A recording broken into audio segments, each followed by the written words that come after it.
اعوذ باللہ من الشیطان الرجیم بسم اللہ الرحمن الرحیم السلام علیکم ورحمۃ اللہ تعالی وبرکاتہ۔ کل سماعت کیے تھے لن تنالو کا صفحہ نمبر 121، آج انشاءاللہ سماعت کریں گے صفحہ نمبر 122۔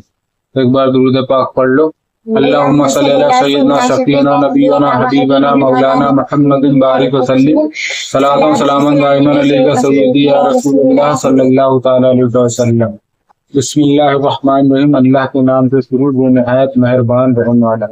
آگے اللہ تعالیٰ ارشاد فرماتا ہے ان اول بیت وجی للناس للذی ببکۃ مبارکا وہدی للعالمین، بے شک سب میں پہلا گھر جو لوگوں کی عبادت کو مقرر ہوا وہ ہے جو مکہ میں ہے، برکت والا اور سارے جہاں کا رہنما۔ آگے اللہ تعالیٰ ارشاد فرماتا ہے فیہ آیات بینات مقام ابراہیم ومن دخلہ کان آمنا وللہ علی الناس حج البیت من استطاع الیہ سبیلا، اس میں کھلی نشانیاں ہیں ابراہیم کے کھڑے ہونے کی جگہ، اور جو اس میں آئے آمان میں ہو، اور اللہ کے لیے لوگوں پر اس گھر کا حج کرنا ہے جو اس تک چل سکے۔ آگے اللہ تعالیٰ ارشاد فرماتا ہے وَمَن كَفَرَ فَإِنَّ اللَّهَ غَنِيٌّ عَنِ الْعَالَمِينَ قُلْ يَا أَهْلَ الْكِتَابِ لِمَ تَكْفُرُونَ بِآيَاتِ اللَّهِ وَاللَّهُ شَهِيدٌ عَلَى مَا تَعْمَلُونَ۔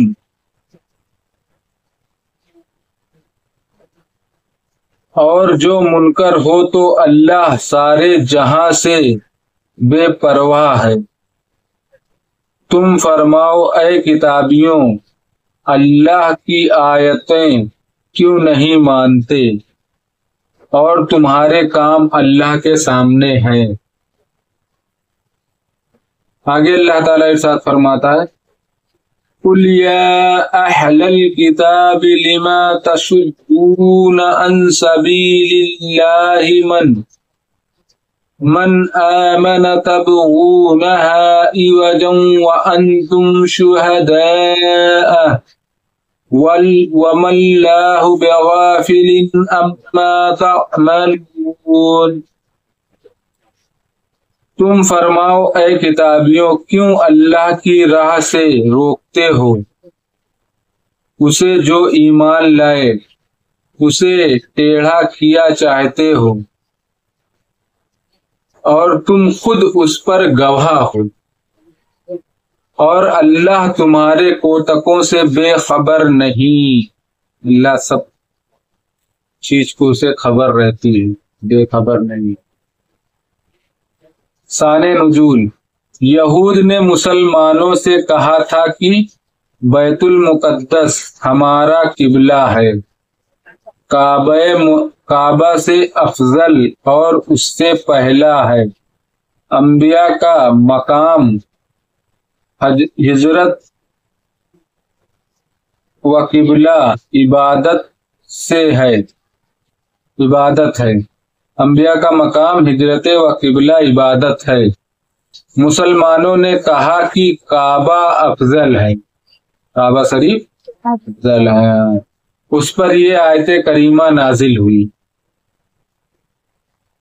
اور اس میں بتایا گیا کہ سب سے پہلا مکان جس کو اللہ تعالی نے طاعت و عبادت کے لیے مقرر کیا، نماز کا قبلہ، حج اور طواف کا موضوع بنایا، جس میں نیکیوں کے ثواب زیادہ ہوتے ہیں، وہ کعبہ معظمہ ہے۔ سبحان اللہ، سب سے پہلا جو نماز کے لیے گھر اللہ تعالیٰ نے مقرر کی، وہ کعبہ معظمہ ہے جو شہر مکہ معظمہ میں واقع ہے۔ حدیث شریف میں ہے کہ کعبہ معظمہ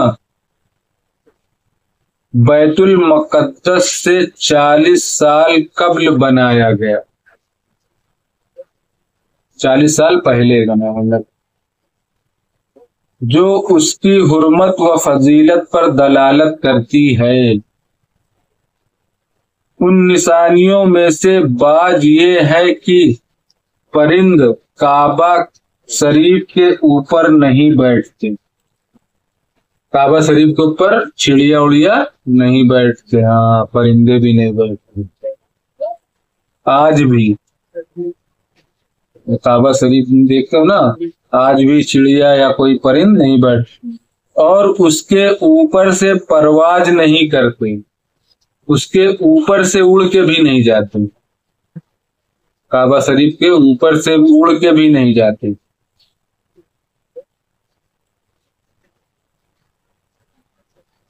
کرتے بلکہ پرواز کرتے ہوئے آتے ہیں تو ادھر ادھر ہٹ جاتے ہیں، جیسے اڑتے ہوئے آ رہے ہیں اور سامنے کعبہ شریف پڑ جاتا ہے تو وہ ادھر یا ادھر ہو جاتے ہیں، مگر کعبہ شریف کے اوپر سے نہیں جائیں گے، نہ بیٹھیں گے کبھی، سوچ لو، چڑیا تک کو بھی معلوم۔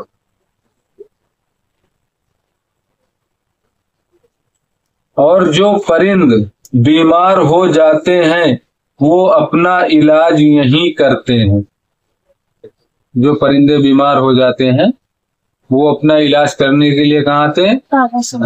وہیں کعبہ میں کرتے ہیں کہ ہوائے کعبہ میں ہو کر گزر جائیں، کعبہ شریف کی جو ہوا لگ کے گزر جاتی ادھر سے وہ گزر گئے، اسی سے انہیں شفا ہوتی ہے، سبحان اللہ، اسی ہوا سے ان کو شفا مل جاتی ہے، ہاں جو کعبے سے ہوا لگ کے جائے اس سے پرند کو ہوا سے شفا مل جاتی ہے، سبحان اللہ۔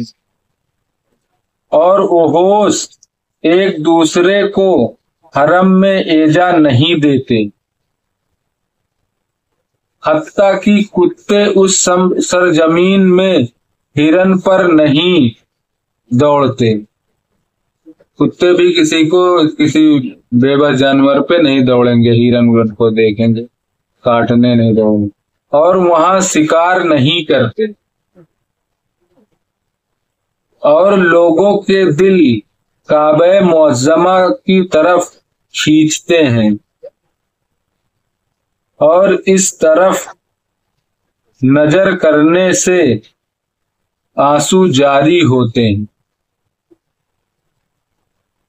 اور ہر سب جمعہ کو ارواح اولیاء اس کے غرد حاضر ہوتی ہیں، اولیاء کرام کی روحیں ارواحیں، جو روحیں ارواحیں ہیں وہ وہاں پہ حاضر ہوتی ہیں، اور جو کوئی اس کی بے حرمتی کا قصد کرتا ہے برباد ہو جاتا ہے، جو کوئی اس کی بے حرمتی کرنے کی کوشش کرتا ہے وہ برباد ہو جاتا ہے۔ انہی آیات میں سے مقام ابراہیم وغیرہ وہ چیزیں ہیں جن کا آیت میں بیان فرمایا گیا۔ مدارک خازن و احمدی، مقام ابراہیم وہ پتھر ہے جس پر حضرت ابراہیم علیہ السلام کعبہ شریف کی تعمیر کے وقت کھڑے ہوتے تھے، اس پتھر پر کھڑے ہوتے تھے، اور اس میں آپ کے قدم مبارک کے نشان تھے، آج بھی ہلکا پھلکا بچا ہے، آج بھی اتنا زمانہ، جو باوجود طویل زمانہ گزرنے سے بکثرت ہاتھوں سے مس ہونے کے ابھی تک کچھ باقی ہے، ابھی بھی وہ نشان کچھ نہ کچھ باقی ہے۔ سوچو کتنا زمانہ ہو گیا حضرت ابراہیم علیہ السلام جب اس پتھر پر کھڑے ہو کر کعبہ شریف کی تعمیر کر رہے ہیں۔ بہت سی نشانیاں لوگوں کو عبرت حاصل کرنے نما کہ اسلام سچا ہے، بہت سی نشانیاں، یہاں تک کہ اگر کوئی شخص قتل و جنایت کر کے حرم میں داخل ہو تو وہاں نہ اس کو قتل کیا جائے نہ اس پر حد قائم کی جائے۔ اگر کوئی کسی کو قتل کر کے حرم شریف میں گھس گیا تو اس کو وہاں قتل ہی نہیں کر سکتے، کسی صورت میں وہاں قتل نہیں کیا جا سکتا۔ ایک چھوٹی سی مونگی کا بھی دیکھا اسے دیکھ کے مار نہیں سکتا، سر میں جواں ہے تو اس کو بھی نہیں مار سکتے حرم شریف میں۔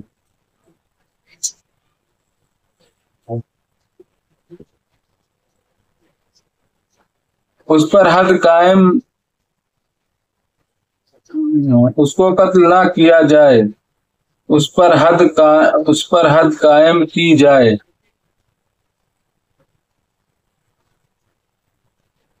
حضرت عمر فاروق رضی اللہ عنہ نے فرمایا، اگر میں اپنے والد خطاب کے قاتل کو بھی حرم شریف میں پاؤں تو اس کو ہاتھ نہ لگاؤں۔ جو ان کے والد کا کوئی قاتل ہے اگر اس کو بھی حرم شریف میں دیکھ لے تو بھی وہاں ہاتھ نہیں لگائیں گے۔ اتنا اس حرم شریف کا اتنا مطلب وہ ہے، احترام ہونا چاہیے، ہے بھی، یہاں تک کہ وہ وہاں سے باہر آ جائے تب وہ معاملہ الگ ہو جائے۔ مسئلہ اس آیت میں حج کی فرضیت کا بیان ہے اور اس کا کی استطاعت شرط ہے۔ حدیث شریف میں ہے، سید عالم صلی اللہ علیہ وسلم نے اس کی تفسیر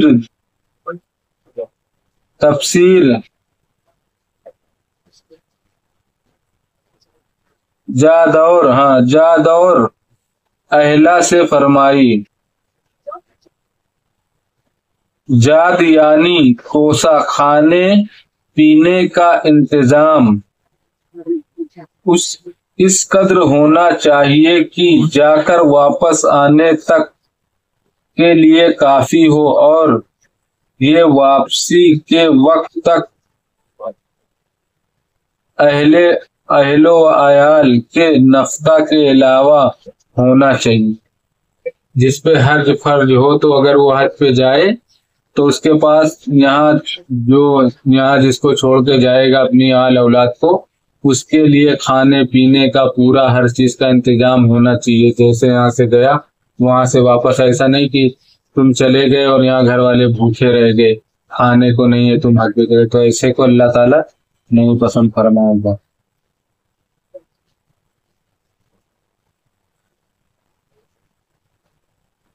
راہ کا امن بھی ضروری ہے اور جاتے وقت بھی راستہ صحیح ہو، وہاں لڑائی جھگڑا دنگا ہونے کا کوئی خدشہ نہ ہو، کیونکہ بغیر اس کے استطاعت ثابت نہیں ہوتی۔ اس سے اللہ تعالی کی ناراضی ظاہر ہوتی ہے، اور یہ مسئلہ بھی ثابت ہوا کہ فرض قطعی کا منکر کافر ہے۔ اب جیسے حج فرض ہے، اب کوئی انکار کرے کہ نہیں فرض نہیں ہے تو یہ کافر ہو جائے گا۔ جیسے نماز فرض ہے، کوئی کہے کہ نماز ہی نہیں پڑھوں گا، وہ یہ مانے کہ نماز پڑھنا فرض نہیں ہے تو کافر ہو جائے گا۔ نماز بھول کے غلطی سے یا نماز چھوٹ گئی وہ الگ چیز ہے، اور کوئی نماز کا ہی انکار کرے تو وہ کافر ہو گیا۔ زکوٰۃ کا کوئی انکار کرے کافر، حج کا کوئی انکار کرے کافر۔ ہاں، یہ سب چیزوں کا اور سب یہ 5-6 چیزیں جس کا تو اگر انکار کرے گا تو مسلمان ہی نہیں رہے گا۔ جو سید عالم صلی اللہ علیہ وسلم کے صدقے نبوت پر دلالت کرتی ہے۔ یہ سب چیز. اور آپ صلی اللہ علیہ وسلم کی نبوت کو بھی جو نہ مانے وہ بھی کافی ہے. ہاں مسلم نہیں رہ جائے گا. صدق اللہ العظیم. باقی انشاءاللہ کل سماعت کریں گے صفحہ نمبر 123. بسم اللہ الرحمن الرحیم. صلی اللہ علیہ وسلم. صلاۃ و سلام علیک سیدی یا رسول اللہ صلی اللہ تعالی علیہ وسلم. یا اللہ یا رحمان یا رحیم یا مالک القدوس. یا اللہ ہم نے جو قرآن پاک کی تلاوت اس کا پڑھنا سننا قبول عطا فرما. یا اللہ اس کے پڑھنے میں کسی قسم کی غلطی گستاخی بے ادبی اپنے رحم و کرم سے معاف عطا فرما. یا اللہ ہم سب کو پڑھنے کی توفیق عطا فرما. یا اللہ ہم سب کو صحیح پڑھنے کی توفیق عطا فرما. یا اللہ ہم سب تیری بارگاہ میں توبہ کرتے ہیں. استغفر اللہ ربی من کل ذنب واتوب الیہ. استغفر اللہ ربی من کل ذنب واتوب الیہ. استغفر اللہ ربی من کل ذنب واتوب الیہ. سبحانک ذی العزۃ عما یصفون وسلام علی المرسلین والحمد للہ رب العالمین. لا الہ الا اللہ محمد رسول اللہ صلی اللہ تعالی علیہ وسلم. السلام علیکم رحمۃ اللہ تعالی وبرکاتہ.